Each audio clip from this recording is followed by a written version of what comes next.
will get a chance to take the lead, and look who has the ball. With half a minute to play, Bryant for the lead. Yes!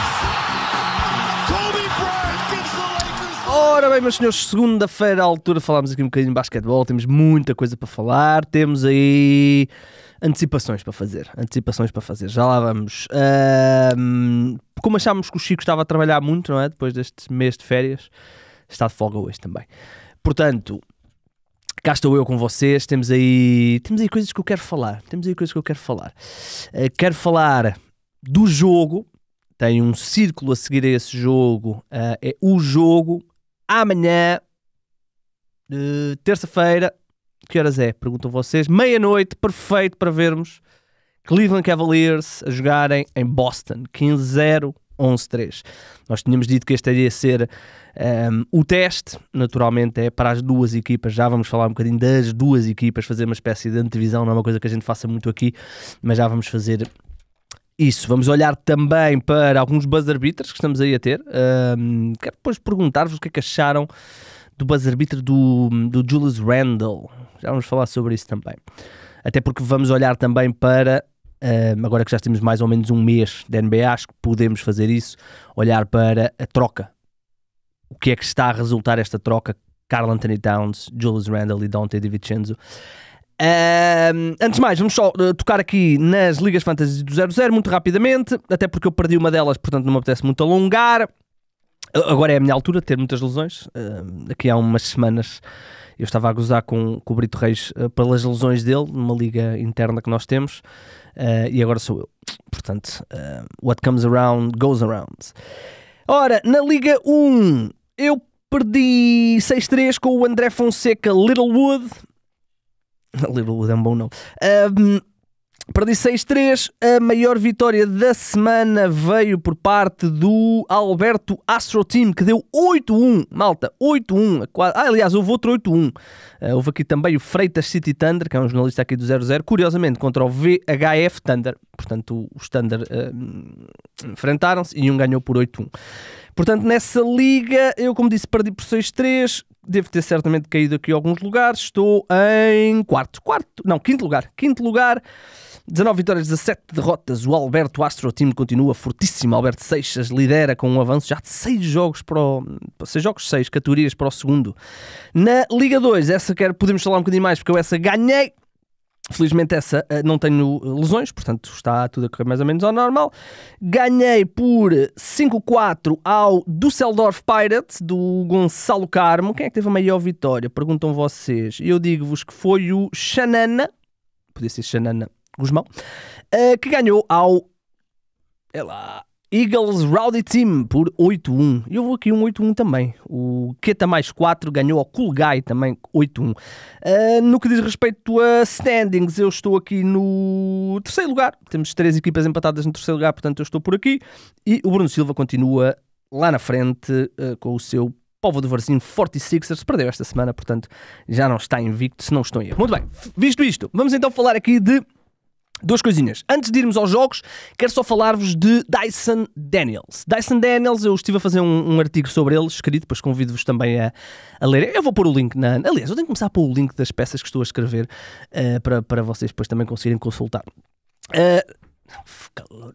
Esta sala é um forno, mini forno.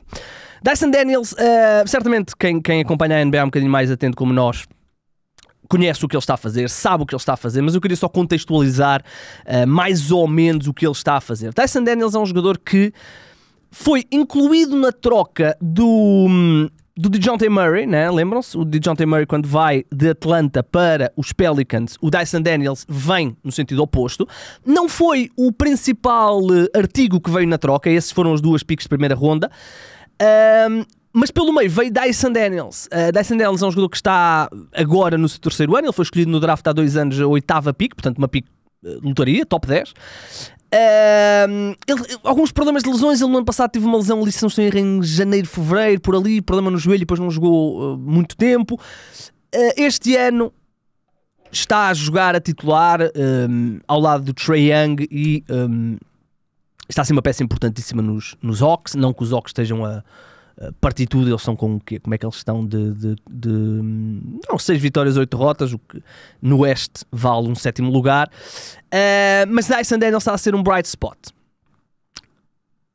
Dyson Daniels é o líder de roubos da NBA neste momento. Mas isto não é dizer tudo sobre o que o Dyson Daniels está a dizer. Dyson Daniels tem, nesta altura que está concluído, mais ou menos 1/5 da fase regular. Mais ou menos. Arredondando, 1/5. O Dyson Daniels tem 44 roubos, malta. Em 12 jogos. Isto em números totais. 44 roubos em 12 jogos. Os jogos, se não estou em erro, têm 14. Portanto, ele já falhou 2 jogos. 44 roubos em 12 jogos. O segundo classificado é o Jalen Williams, que tem 28. Ora, o Jalen Williams, com 28 roubos em 14 jogos, tem uma média de 2 roubos por jogo. Ponto. Literal. O Dyson Daniels, com 44 roubos em 12 jogos, tem uma média de 3.7. 3.7 é um número incrível. Só 9 vezes houve jogadores a terminarem fases regulares da NBA com mais de 3 roubos por jogo. Magic Johnson fê-lo, Michael Jordan também o fez, certamente que o John Stockton também. Até vou pesquisar isso. NBA Most Steals per Game Season. Eu tinha aqui a lista e depois... Aqui, encontrei. Portanto, acima de 3, aconteceu então, como eu disse, 9 vezes. Alvin Robertson, que é o recordista de roubos na NBA, porque na ABA, portanto, houve uma altura que havia 2 ligas, a NBA e a ABA, e na ABA houve um jogador chamado Don Buse, que eu confesso que não conheço, que na década de 70 fez tipo 370 ou 380, já nem sei quanto é que foi, mas absurdo. Ainda assim, na NBA, o recorde absoluto de roubos são 301, é o único. Alvin Robertson. Robertson era um jogador da década de 80, maioritariamente na década de 80. Eu acho que ele até já faleceu. Não faleceu nada. Não faleceu nada, desculpa. Era um base dos San Antonio Spurs. Ele foi o único jogador na NBA, apenas e só NBA, a fazer mais de 300 roubos numa época. E isso, tendo em conta que ele fez os 82 jogos nessa época, falamos da época 85-86, ele terminou com 3.67, vamos arredondar para 3.7 roubos por jogo. Esse é o maior número de roubos por jogo da história da NBA. Depois há o tal Don Buse, que eu vos falei, que é o recordista, se quisermos incluir ABA. Michael Ray Richardson, década de 70, confesso não sei quem é este. John Stockton também o fez, isto mais de 3 roubos por jogo. Slick Watts, Alvin Robertson fez-lo mais uma vez. Michael Jordan também o fez, Alvin Robertson fez mais uma vez. Portanto, desses 9, 1, 2, 3, 4, 5, 6, 7, 8, não, desculpem, destes 18, o Alvin Robertson fez-lo por 3 vezes, Jordan fez uma vez, John Stockton fez outra, e depois há aqui o Don Buse, Michael Ray Richardson e Slick Watts. Estes jogadores são aqueles que fizeram mais de 3 por jogo. Neste momento, Dyson Daniels, com 12 jogos, está com 3.7. Eu não acredito, acho que é improvável que ele termine com 3.7. Mas acho que não é tão improvável que ele termine com mais de 3 por jogo. Naturalmente, depois vamos ter que esperar para ver quantos jogos é que ele faz. Já não vai fazer os 82, já falhou 2. Temos que ver até onde é que ele consegue ir no que diz respeito a total, porque o total é 301, o segundo lugar é 281, o segundo lugar é então 281, depois temos 265, 263, 261, 260, há aqui acima de 250 há 1, 2, 3, 4, 5, 6, 7 jogadores, naturalmente o Alvin Robertson fez por 2 vezes, portanto há 6 jogadores. Eu acho que é improvável que ele termine com 3.7, não acho que seja tão improvável pela forma como joga, e já vos vou explicar porquê, que ele termine com 3 por jogo, o que já seria espetacular, seria o 9º jogador a fazê-lo, ou seria a 9ª vez que isto acontecia, porque entretanto já vimos que o Alvin Robertson fez-lo por 3 vezes. Portanto, só isto é um número espetacular, mas eu acho que não diz tudo. E eu sei que vocês certamente viram aquele dado estatístico de que ele, num espaço de 4 jogos, igualou uma marca que só Michael Jordan tinha feito em 87, portanto há 30 e tal anos, 37 anos, o tal cena dos pelo menos 15 pontos e pelo menos 5 roubos em 4 jogos seguidos. Ele fê-lo, ele no jogo de ontem à noite, madrugada de domingo para segunda, só fez 2 contra Portland, mas nos 4 jogos antes tinha feito 6 contra os Wizards, 6 contra os Bulls, e havia mais 2 equipas, 6 contra os Wizards, 6 contra os Bulls, 6 contra os Celtics e 7 contra os Pistons. Portanto, Wizards, Celtics e Bulls 6, Pistons 7. Ele tinha feito estes 4 jogos seguidos, sempre a marcar mais de 15 pontos, e só o Michael Jordan é que o tinha conseguido fazer. Ainda assim o Dyson Daniels, nestes 4 jogos que fez mais de 5 roubos, fez 21 pontos de média, 21.7. O Dyson Daniels. O Michael Jordan, nada de especial, 38 pontos. Já viram o que é fazerem 38 pontos de média em 4 jogos e ainda mais de 5 roubos? Que estúpidas. Portanto, estes números são brutais, mas só para vocês perceberem aqui uma coisa. No ano passado, o líder de roubos na NBA em volume total, houve 2 empatados, foi o Shai Gilgeous-Alexander e o De'Aaron Fox.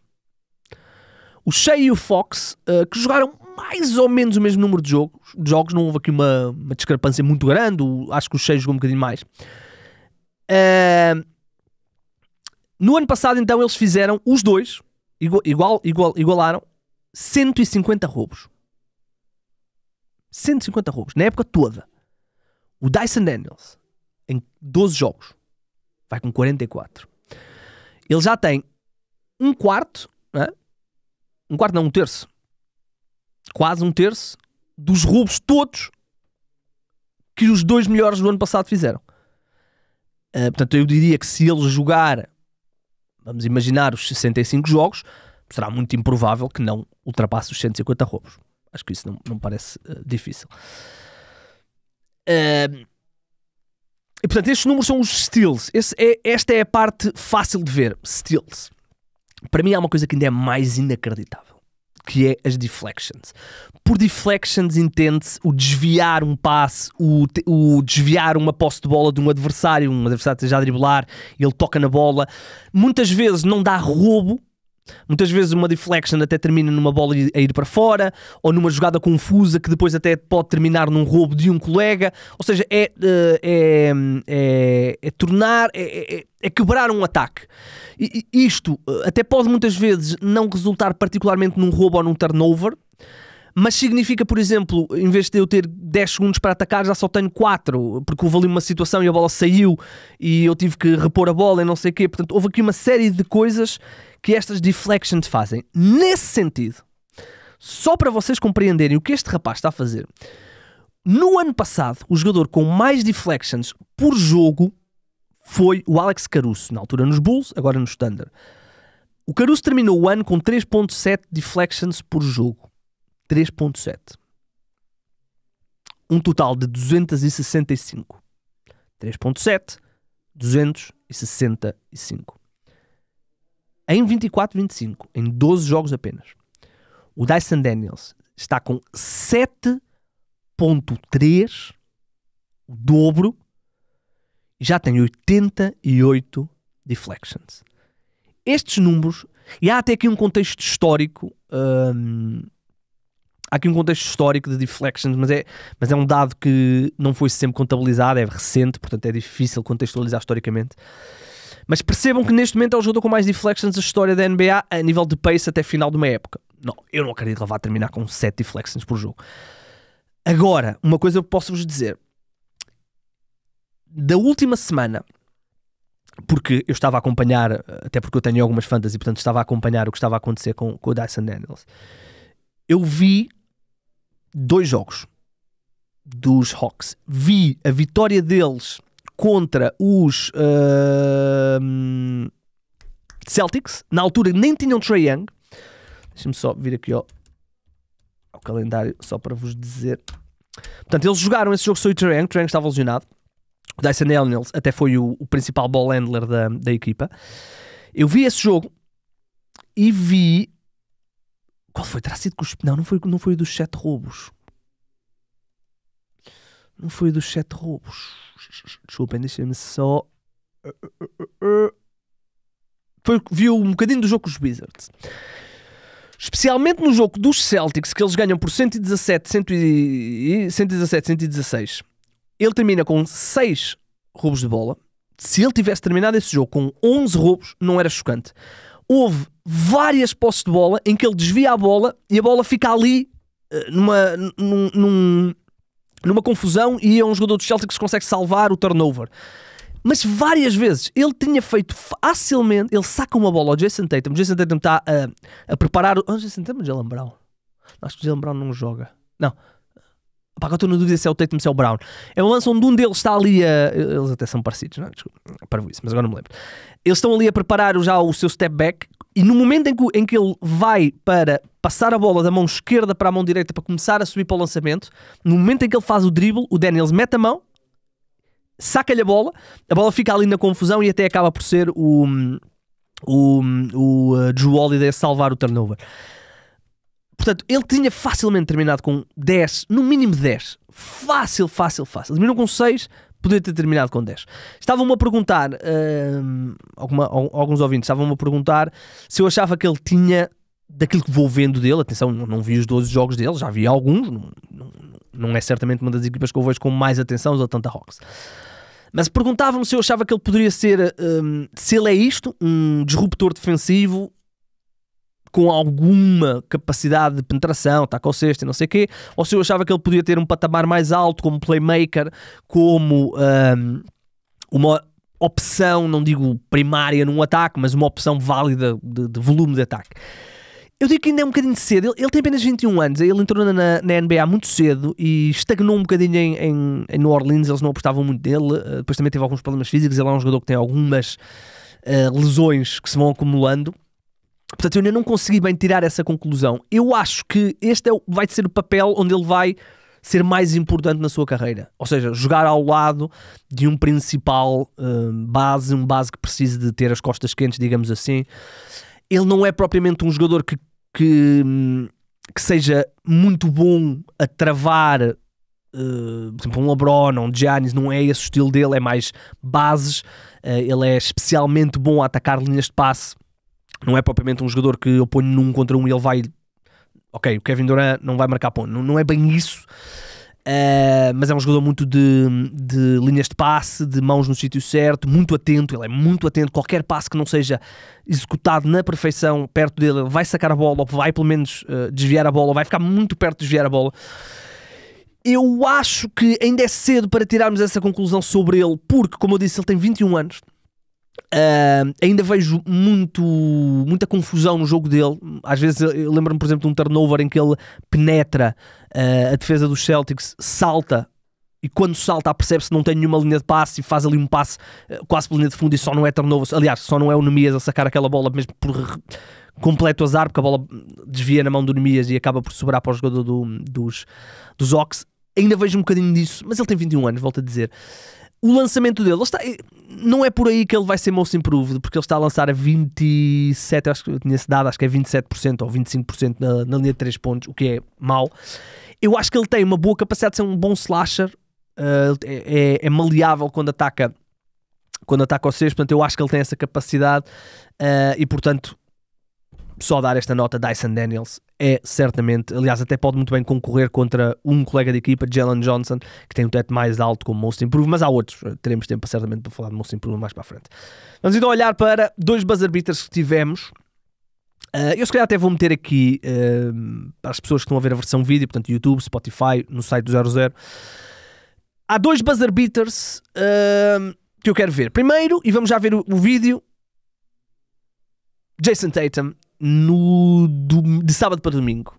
A NBA veio dizer que isto era passos. O que é que vocês acham? Vejam aqui o vídeo, vou-me calar aqui durante alguns segundos.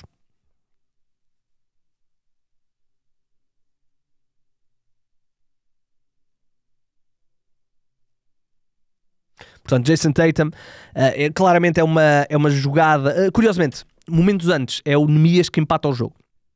Aliás, no final do quarto período, o Nemias faz o sexto que leva o jogo para prolongamento e depois é este lance. Neste lance, claramente é um jogo, é uma jogada que vai ser uma jogada de two-man entre o Tatum e o Brown. O Brown vai não sei se vai fazer ali um split screen ou se vai fazer ali algum outro tipo de ação. Eu acho que ia ser um ghost screen, onde ele ia simular que ia fazer um screen e ia saltar para fora, eventualmente para o Tatum, ou criar espaço para uma penetração, ou para o Brown ter noutro sítio do campo um espaço para lançamento. Como o Jaylen Brown caiu, o Tatum vai num para um. Aqui eu acho que é óbvio que o pé esquerdo do Jason Tatum mexe-se quando ele começa a preparar o seu movimento. Acho que é óbvio. É passos, Jason Tatum aqui. Não deixa de ser uma jogada espetacular e é quase como agora no gol do Maradona, naquele do Mundial de 86, onde ele finta a malta da Inglaterra. Agora descobríamos que no início da jogada tinha havido um lançamento lateral e tinha sido mal executado o lançamento. Claro que deveria ter sido invalidado. Por outro lado, é relativamente irrelevante para o desenrolar do jogo. Não estou a dizer que estes passos são irrelevantes, claro que não. Ainda assim, não são gritantes, como às vezes vemos. Ainda recentemente vi um ataque ao cesto do LeBron. Eu não consigo perceber como é que o árbitro não marcou aquilo. Mas pronto, whatever. Vamos agora ao segundo. Este foi ontem à noite. O que é que vocês acham do braço esquerdo? Se bem que eu aliás, marquei aos passos e a falta, se bem que comprei na Europa, claro. Na NBA percebe-se, não é? Percebe-se, já sabe como é que isto funciona a nível de permissão aos jogadores ofensivos de fazer mais coisas. Olha, vamos então olhar aqui para esta semana. Esta última semana que passou, houve um jogo que me, digamos que, cativou um bocadinho mais do que o normal. Muito mais. Foi talvez dos jogos das fases regulares, assim, tirando aqueles jogos icónicos dos Lakers. Mas foi um jogo que marcou. Eu acho que todos nós vimos o confronto, digamos assim, entre o Steph Curry e Klay Thompson. Dallas Mavericks a jogarem em Golden State, homenagens, tudo muito bonito. O jogo foi espetacular, claramente havia ali emoções que queriam sair. O Draymond Green, por exemplo, pediu para ver o vídeo de homenagem ao Klay antes da cerimónia, que era para não ter emoções muito positivas para com o Klay durante o jogo. O Steph Curry foi ver o vídeo sozinho para dentro de um túnel do balneário. Portanto, houve ali claramente emoção. O jogo, claramente havia ali Klay a querer provar alguma coisa. Teve, se calhar, a par do jogo de estreia da fase regular, terá provavelmente tido o seu melhor jogo. Ele faz 6 triplos, se não estou em erro. Já foi um jogo a meio da semana passada, portanto já lá vai algum tempo. Aqui. Ele faz 6 triplos, 6 em 12, termina com 22 pontos. Curiosamente, no jogo de ontem foi uma vergonha. Terminou com 5 pontos, terminou com 9%.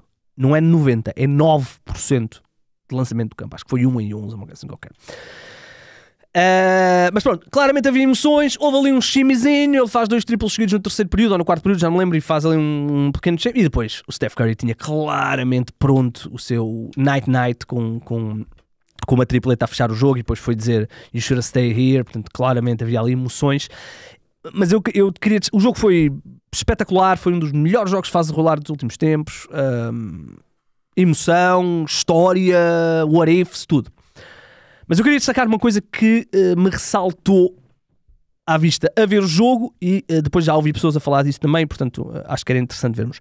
Nós aqui recentemente andávamos a falar dos Golden State Warriors com aquela rotação de 12 homens, com toda uma espécie de kumbaya, toda a gente a jogar minutos, toda a gente a jogar 16, 17 minutos, e jogava o Kyle Anderson, e o Lindy Waters, e o Gary Payton, e o Moses Moody, e o Pajemski, e este, e aquele, e este, e aquele. Chegou a este jogo, um jogo, vou aqui apelidar de playoff, uma espécie de playoff fase regular. Steph Curry 35 minutos, ele estava para aí com 28 ou 29 de média. Draymond Green 32, Wiggins 34. Portanto, percebemos, não é? Percebemos que quando a coisa apertar, up lá para cima aos minutos. Olhem, entretanto o Melton voltou-se a lesionar, coitado do rapaz. Ele começou tão bem no ano passado em Filadélfia, a partir de determinada altura, costas, agora é joelho, coitado. Bem, eu queria falar então de... deixem-me só dizer-vos uma coisa. Eu estava a ouvir o podcast mesmo antes de entrar aqui. É um dos meus favoritos, Brian Windhorst, da ESPN Hoop Collective. E ele estava a entrevistar uma pessoa que trabalha no front office dos Denver Nuggets, que foi jornalista durante muitos anos, é daí que eles conhecem, e ele agora transitou para o front office, é o Brian Singer, um dos dois. E ele escreveu um livro sobre o Jokic. O livro acho que vai sair agora em dezembro, estou até curioso para depois eu mandar vir. Ele conta lá uma história, malta. Ele conta lá uma história que eu tenho que partilhar com vocês. Portanto, ele conta que no draft de...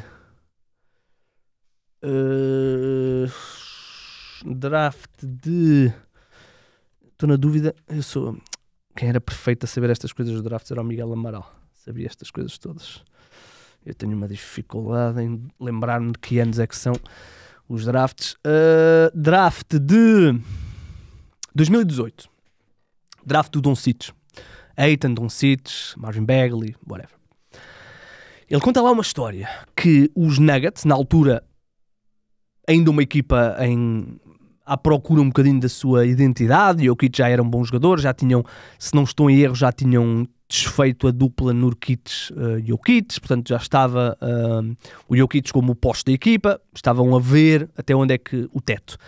E reza a lenda, segundo ele conta lá, vamos ver se vai ser desmentido ou não, mas segundo ele conta lá, nesse draft eles tinham a pique do Michael Porter Jr., acho eu tenho que pesquisar, desculpem. Eu acho que deixa-me ver aqui. Portanto, eles tinham exatamente a pick número 14, que ficaram com o Michael Porter Jr. Se bem se recordam, o Michael Porter Jr. era apontado mais acima, mas tinha problemas de costas, então caiu a alguns lugares. E foram eles que ficaram com ele. Havia 2 jogadores que eles queriam. 2 jogadores. Um era o Shai Gilgeous-Alexander, que saiu 3 picks antes da dele. Se o Shai tivesse caído, eles tinham ficado com ele. Vejam bem o what if que não podia ser Shai e Nikola Jokic. Mas para mim o what if máximo é este. Ele conta lá no livro que eles sabiam que o Vlade Divac, o GM dos Sacramento Kings, não queria escolher o Luka Doncic, não gostava do Luka Doncic. E então eles, de uma forma real e palpável, e não só aquela chamada de olhem, vocês trocariam isto? E ele não. Aliás, ele tem um discurso direto de uma pessoa do front office de Denver, eu acho que é anónima, em que a pessoa diz que durante 30 segundos nós achámos que tínhamos o Luka Doncic. Portanto, a proposta não percebi muito bem se era o Gary Harris e o Jamal Murray e ainda picks, ou se era só o Gary Harris e picks. Confesso que essa parte ficou um bocadinho confusa, só vendo depois no livro. Mas imaginem que durante 30 segundos o front office dos Denver Nuggets tinha a certeza que tinha conseguido juntar Doncic a Nikola Jokic. Impressionante. Acabou por não se concretizar, mas é um dos grandes what ifs dos últimos anos da NBA. Bem, este draft de 2018 é completamente stacked. Ayton, Bagley, ok, este falhou. Doncic, Jaren Jackson, Trae Young, Mo Bamba, falhou. Wendell Carter, ok. Colin Sexton, Kevin Knox, falhança incrível. Mikal Bridges, Shai Gilgeous-Alexander, Miles Bridges, Michael Porter Jr., Dante DiVincenzo, Kevin Huerter, Grayson Allen, Anthony Simons, Robert Williams, Jalen Brunson, claro, segunda ronda, Jalen Brunson, Mitchell Robinson, Gary Trent Jr., Jared Vanderbilt, Bruce Brown, DeAnthony Melton. Bem, que draft, meu Deus do céu. E depois ainda tem aqui alguns jogadores que ainda estão, Shake Milton ainda por lá, Costas Antetokounmpo. Bem, que draft. Bem, mas vamos então focar no jogo que aí vem. Vamos focar aí no jogo que aí vem. Terça-feira, madrugada de terça para quarta, jogo de Emirates Cup, de NBA Cup, partida entre os completamente quentíssimos. Cleveland Cavaliers, 15 vitórias, 0 derrotas. Apenas a quarta equipa a conseguir arrancar desta forma. E os Boston Celtics, os campeões. 11 vitórias, 3 derrotas. Vamos começar pelos Cavs. Eu fiz recentemente uma peça sobre os Cavs. Vou também colocar aqui o link na descrição do pod. Onde eu enumero 5 razões. Eu podia ter enumerado mais. Ficou com os 5. Eu gosto de fazer as coisas normalmente na casa dos 5. Eu não ia fazer 10 razões para os Cavs serem considerados favoritos. Acabei por ficar pelas 5. E no que diz respeito as razões são aquilo que nós já falámos aqui várias vezes. O crescimento do Evan Mobley, os minutos, boa eficiência, excelente defesa, ótimo pace. Aliás, é essa parte que eu queria chegar. O pace. Esta equipa continua a ser a equipa com o melhor pace da NBA. E, aliás, não são nada o melhor pace, são o melhor ataque da NBA, são o 7º melhor pace. Ou seja, o facto desta equipa ser o melhor ataque da NBA para mim é completamente mind-blowing. Primeiro, eles não são uma equipa com um volume muito grande, ou pelo menos histórico, de lançamento de 3 pontos, que neste momento é essencial para ser um grande ataque. Por exemplo, os Celtics lançam 51 vezes 3, mais coisa menos coisa. Os Cavs estão no 13º posto das equipas que mais lançam 3, com 37. Porém, a eficiência deles está assustadoramente forte. E depois, se esta equipa dos Cavs, que por inerência vai ser sempre uma equipa de top 10, se calhar até melhor a nível defensivo, porque tem Jared Allen e Evan Mobley. Se esta equipa, que não vai terminar como o melhor ataque da fase regular, mas se esta equipa terminar no top 5 da fase regular, o que é que nós aqui dizemos sempre? Uma equipa para ser verdadeiramente considerada candidata ao título tem que estar no top 10. Ou deve estar no top 10 melhores defesas, melhores ataques. Acontece sempre. No ano passado os Celtics eram, já não me lembro, mas eram o melhor ataque, eram tipo a segunda ou terceira melhor defesa. A única equipa que recentemente eu me lembro de não ser isto e que foi campeã foi os Nuggets, que eram 15º, se não estou em erro, melhor defesa. Eram tipo o terceiro melhor ataque. Só que os Nuggets depois compensavam com a melhor defesa em clutch. Nos jogos clutch, jogos que iam até o clutch, decididos por menos de 5 pontos nos últimos 5 minutos, eles aí subiam de uma forma assustadora para o top, já não me lembro qual é que era, mas eu diria que era o top 5, se não estou em erro. Ou se calhar até melhor. E os Cavs neste momento estão a fazer isso. Os Cavs neste exato instante são uma equipa que está no top 10 das duas coisas. E é uma coisa que é, no que diz respeito ao ataque, chocante, porque os Cavs no ano passado eles foram, na fase regular, isto é 23-24, eles foram a sétima melhor defesa, com uma distância muito curta mesmo, menos de 1 ponto, para serem, por exemplo, os 5º melhores, ou até os 4º melhores, onde estavam os Oklahoma City Thunder. Mas, se virássemos para o ataque, já tínhamos que fazer aqui um scroll para a segunda metade da lista, onde os Cavs eram o 16º melhor ataque. Ora, o 16º melhor ataque e a 7ª melhor defesa não vão dar título da NBA. Se fosse ao contrário, talvez o 7º melhor ataque, que depois em playoff dava ali um pequeno pulo lá mais para cima, e a 16ª melhor defesa, talvez desse, como vimos com os Nuggets. Ao contrário, é muito difícil, porque o 7º melhor ataque, quando chegar a playoff, provavelmente vai, mesmo que até se mantenha como o 7º melhor ataque, vai descer pontos. Porquê? Porque as defesas vão ser melhores e o ataque depois, se não compensar,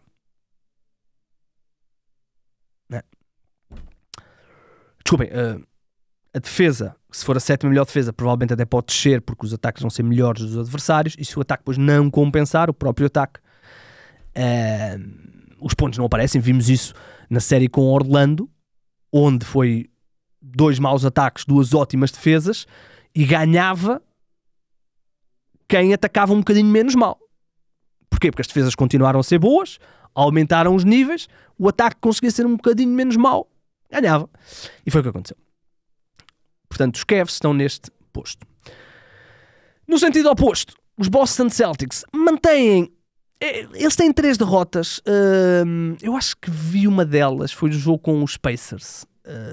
prolongamento, o tal jogo em que o Nemias tem aquele plus-minus muito bom, onde entra com o jogo decidido e consegue ajudar a equipa a recuperar até ao prolongamento e depois perdem no prolongamento.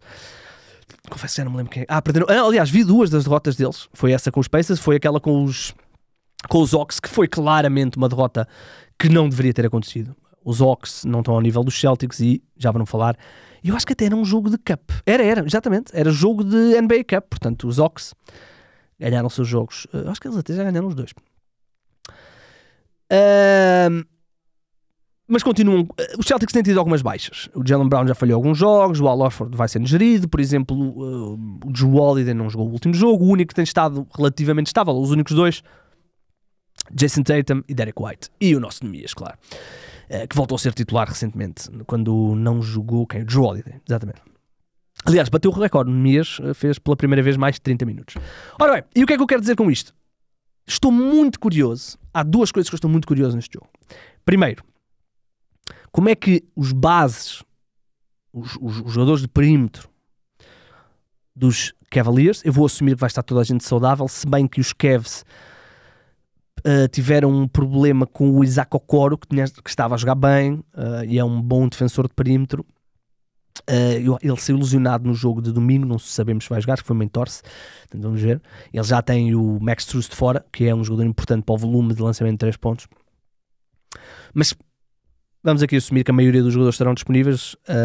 Sou muito curioso para ver como é que os guards, os jogadores de perímetro, mesmo os extremos, com exceção do Mobley naturalmente, como é que o extremo e os 2 bases vão lidar com a pressão que White, Tatum, Brown e o próprio Jrue Holiday colocam, seja no lançamento exterior, seja em penetrações. Estou muito curioso para ver como é que Donovan Mitchell e Garland, que são piores defensores, vão lidar com este problema.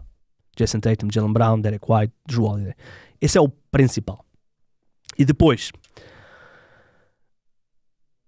o volume do lançamento de 3 pontos. Eu vou partir do princípio que este vai ser um jogo onde os Boston vão ter que lançar muito de fora. Porquê? Porque nos 15 minutos que estão Jared Allen e Evan Mobley, os 2 ao mesmo tempo, é difícil ir lá abaixo. E é também difícil depois quebrá-los, especialmente quando o Mobley está em campo, quebrar num contra um direto, para depois ir lá abaixo. Portanto, eu vou assumir que este vai ser um jogo onde os Celtics vão andar na casa dos 50 lançamentos de 3 pontos, que não é particularmente uma fórmula que me atraia muito, mas é o que é. Portanto, quero ver como é que o volume de 3 pontos vai partir. Se os Cavs vão ter lançamentos de 3 pontos suficientes para lidar com 50 lançamentos dos Boston Celtics, mesmo que a percentagem dos Celtics não seja brutal.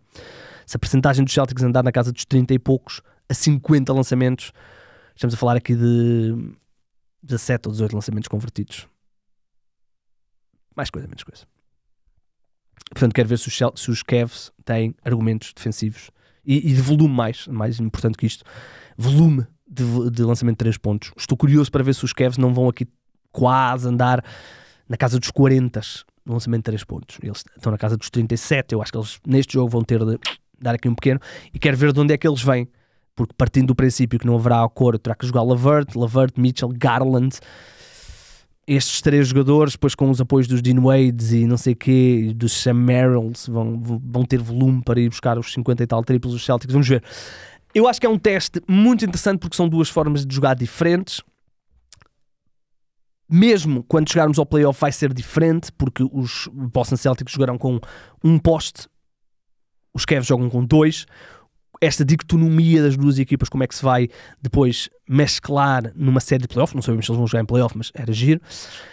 Este vai ser um bom teste. Eu não sei quantas vezes é que eles jogam, não sei se é 3 ou 4 vezes que eles jogam, mas este vai ser um ótimo teste para vermos se os Cavs, mais do que os Celtics, eu acho que os Celtics, nós sabemos quem são os Celtics neste ano são o segundo melhor ataque neste exato instante, curiosamente atrás dos Cavs, e são a 10ª melhor defesa.